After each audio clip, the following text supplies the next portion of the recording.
మహిళలకు రక్షణ ఎక్కడ? రాష్ట్ర వ్యాప్తంగా పెరుగుతున్న అఘాయిత్యాలపై వైసీపీ మహిళల ఆగ్రహం. రాష్ట్రంలో మహిళలపై పెరుగుతున్న దాడులు, అఘాయిత్యాలు, అత్యాచారాలు, హత్యలకు అరికట్టేందుకు కూటమి ప్రభుత్వం తక్షణ చర్యలు తీసుకోవాలని డిమాండ్ చేస్తూ పార్వతీపురం మంజం జిల్లా వైఎస్ఆర్ కాంగ్రెస్ పార్టీ మహిళా విభాగం ఆధ్వర్యంలో నిరసన కార్యక్రమాన్ని నిర్వహించారు. జిల్లా కేంద్రంలో డాక్టర్ బిఆర్ అంబేద్కర్ విగ్రహం వద్దకు ర్యాలీగా చేరుకున్న నాయకులు వినతిపత్రం సమర్పించి ప్రభుత్వానికి వ్యతిరేకంగా నినాదాలు చేశారు.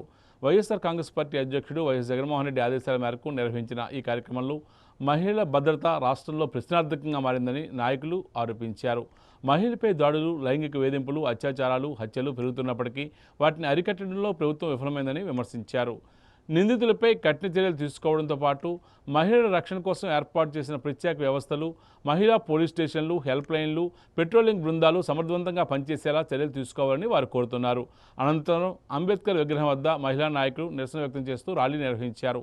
మహిళలపై జరుగుతున్న అన్యాయాలను అరికట్టి బాధితులకు న్యాయం చేయాలని, దోషులపై కఠిన శిక్ష విధించాలని ప్రభుత్వాన్ని డిమాండ్ చేశారు. ఈ కార్యక్రమంలో పార్వతీపురం నియోజకవర్గం సమన్వయకర్త మాజీ ఎమ్మెల్యే అలజంగి జోగారావు, రాష్ట్ర ఎస్సీసీ సభ్యురాలు మాజీ ఎమ్మెల్యే సవరపు జయమణి, జిల్లా మహిళా విభాగం అధ్యక్షురాలు రెడ్డి పద్మావతి, రాష్ట్ర ప్రధాన కార్యదర్శి గండి భాగ్యవతి, నియోజకవర్గ మహిళా విభాగం అధ్యక్షురాలు దాసరి నాగరత్నం, మాజీ చైర్పర్సన్ రమాదేవి, పట్టణ అధ్యక్షుడు బాలకృష్ణతో పాటు 4 నియోజకవర్గాలకు చెందిన మహిళా నాయకులు, పార్టీ కార్యకర్తలు పెద్ద సంఖ్యలో పాల్గొన్నారు.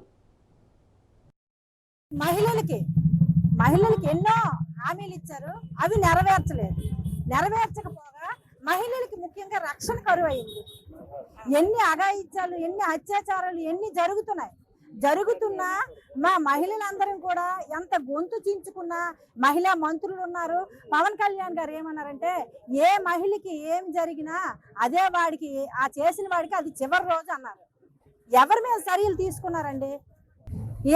అసలు అందరు ఎమ్మెల్యేలు, అందరు మంత్రులు, అందరు చేశారు ఈ ప్రభుత్వంలో.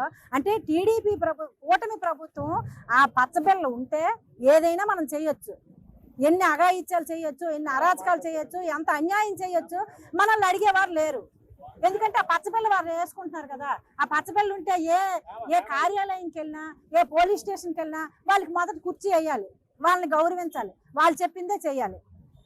అంటే ఈ మహిళలకి రక్షణ ఎక్కడ ఉంది? అసలు నిజంగా ఈ ప్రభుత్వం సిగ్గుపడాలండి.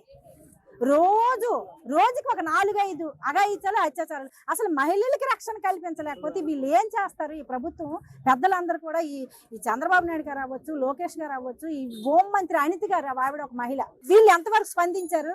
ఎవరిపై చర్యలు తీసుకున్నారు? ఎవరికి ఏం న్యాయం చేశారు? ఏం చేశారండి? ఏమీ చేయలేదు. ఎక్కడుంది సమన్యాయం? ఎక్కడుంది? అయితే ఈ కూటమి ప్రభుత్వం ముఖ్యమంత్రి ఎవరికి? టీడీపీ నాయకులకైనా, రాష్ట్ర ప్రజలందరికీనా? ముఖ్యంగా 50% మహిళలు ఉన్నారు. ఈ మహిళలందరూ తిరుగుబాటు చేస్తే వాళ్ళు ఏం చేస్తారు? ఇలాంటి నాయకుల్ని తరిమి కొట్టాలి మనం. సాలూరు పట్టణంలోని